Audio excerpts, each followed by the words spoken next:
Time's an interesting dilemma because it's so measurable for us and so obvious that there is causality, that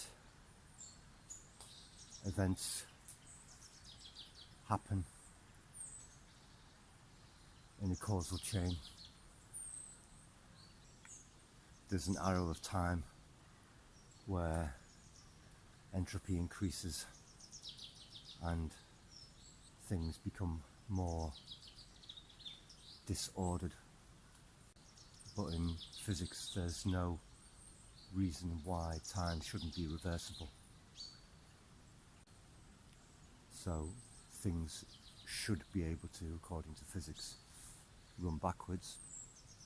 But we experience an increase in entropy, and there may be pockets of order in entropy or order in the universe on the way, but generally everything is degrading. So it's something for us that's so easily measurable.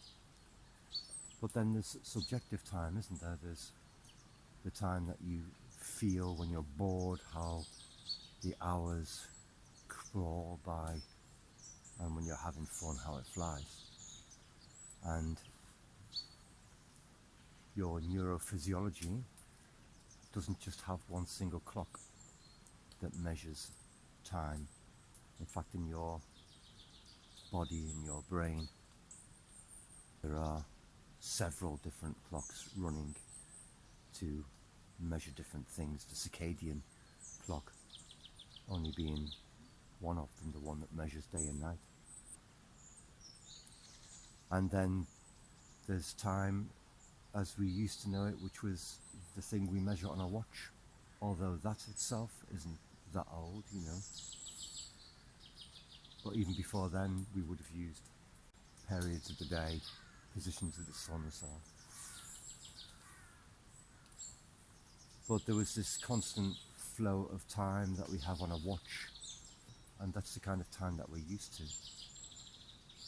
But now we know that that's wrong, because Einstein comes along and says it's all relative. It's relative to how you're moving, relative to your frame of reference. So time for you is your subjective time relative to somebody else observing you from outside, or you observing somebody else. And now we also have through that time is now woven into the fabric of space. So we now have the space-time continuum. Time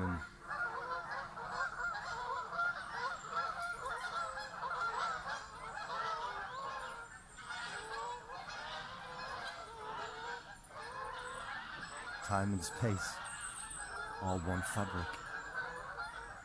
And as space bends and twists near mass, so time has to bend and twist. And in some places, like black holes, there may be no time at all,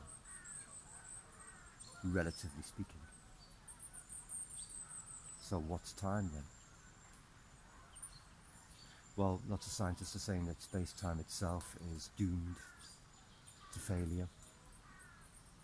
It's brought us so far, but it can't bring us the rest of the way. And that time is an emergent property of something deeper. It's not a fundamental. As with many things, we're starting to learn that they're not fundamental. And we're not programmed to observe reality, as Donald Hoffman wrote in his book, the name of which escapes me at the moment. We are not evolved to see reality. We've evolved to be deceived. Flowers make themselves look like insects to deceive insects. This kind of deception's going on all the time, and it's inbuilt into evolution. So we're deceived into seeing perceiving the world like this because it's useful, because we have gains from seeing the world like that. It would not be a gain for us to see reality as it is. And yet we are built of the same stuff. This is where science will say, well, well, in that case, how can you say anything about this? And the mystics, the non-dualists will say, well, there is a science of this. It's called experience. It's experience of the very stuff that you're made of. And all of that programming, all of that software is in you. And there's a way of hacking the software, if you like, or accessing the software to experience more than we experience. Now, whether you're able to experience reality as it really is or not is questionable. And Donald Hoffman also said that science, and he is a scientist, a hard-nosed scientist. This is not somebody who's a esoteric fool. He left materialism because he couldn't explain, no one could explain consciousness. It didn't make any sense to him anymore. So Donald Hoffman says quite correctly that there are certain assumptions you have to make even in science.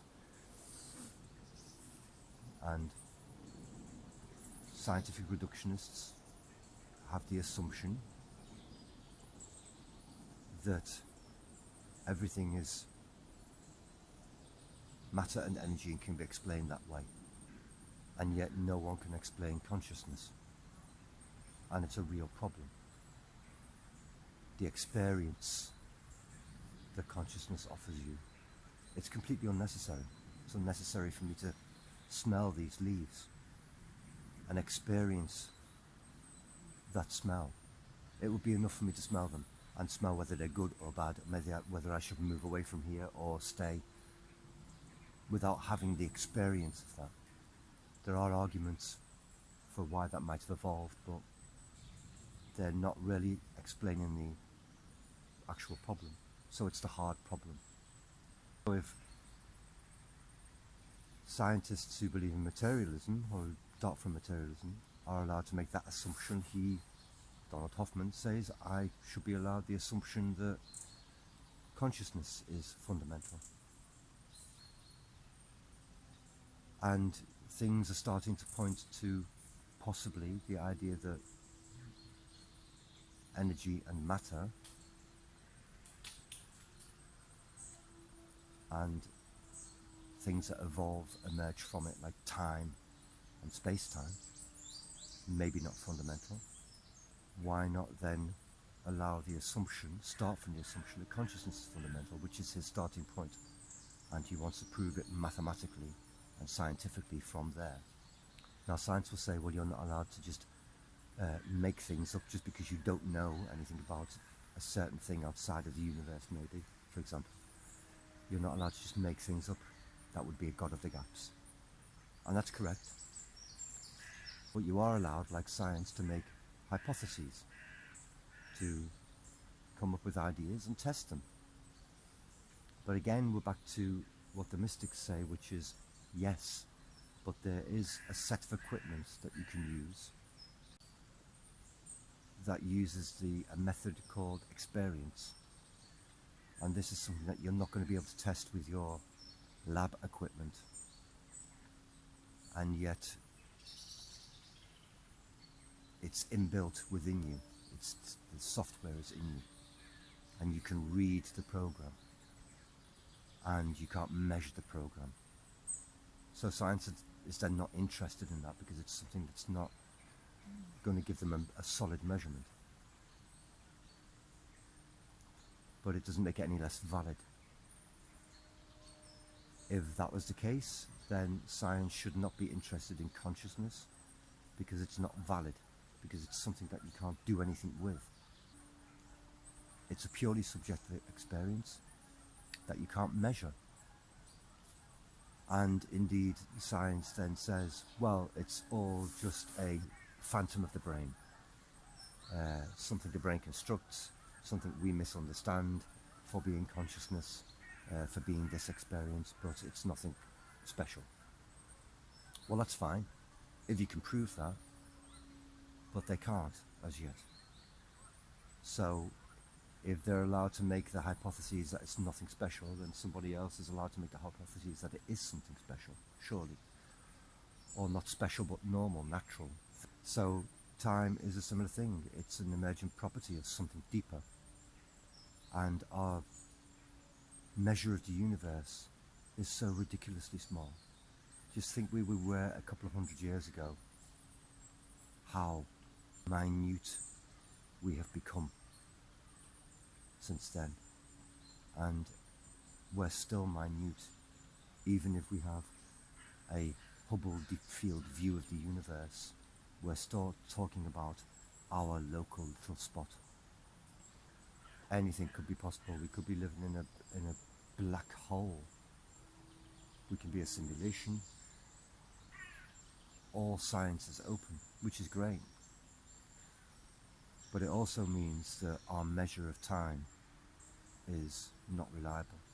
It's certainly not reliable now, we know this. It's useful for our level here, but it's not useful when you think about the fundamental properties of reality.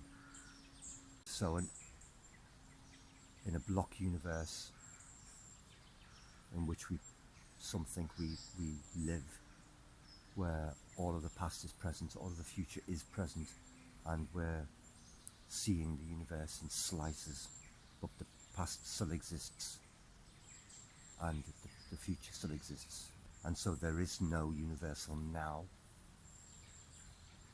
The fundamental property of reality, we're timeless, and from this fundamental reality, time emerges as an illusion, Maya, and everything we would experience would seem to contain time, even though the fundamental property itself does not understand time. It doesn't have any sense of time. It's one continuous now. Of course, that's going to again be difficult to measure, but there's no reason why that shouldn't be the case. If time is an emergent property and not a fundamental, then it emerges from what? It can't emerge from time, because that's what this thing creates, an emergent time illusion. So it must emerge from something else that possibly doesn't have any sense of time. It just is. A continuum that just is. It's an interesting, difficult subject to get your head around, but it's interesting to see it in the form of a state of Maya, a persistent illusion, very believable for us in our everyday existence, but not a fundamental property of the universe or of reality, and may explain why mystics, speaking of certain subjective states of being as timeless, where they realize that time is also a product, and they escape our little world of timed things, our neurology, our reality, day and night, and so on and so forth. So, time.